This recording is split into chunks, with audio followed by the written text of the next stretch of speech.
реально боимся, что наш дом может рухнуть, потому что в нашем доме очень много трещин. В том числе прям в двух квартирах, 51 и 52, они идут по всему потолку. И никаких мер не принимается. Кроме того, вот мы добились, чтобы у нас установили маячки. Будем наблюдать. Я призываю всех, кто есть из дома 2А, у кого есть трещины, обратиться в нашу управляющую компанию, чтобы вам тоже установили маячки. Снесли 2 детских площадки. Детям гулять негде, надо ходить куда-то далеко. С парковкой вообще все ужасно. Сейчас сделают тупик, поставят забор, и даже пожарная машина не сможет развернуться около нашего дома.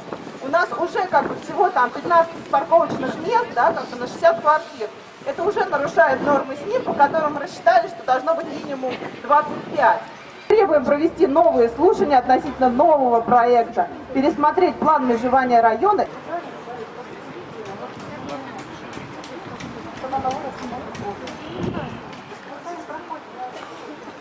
И как в кино это. Да.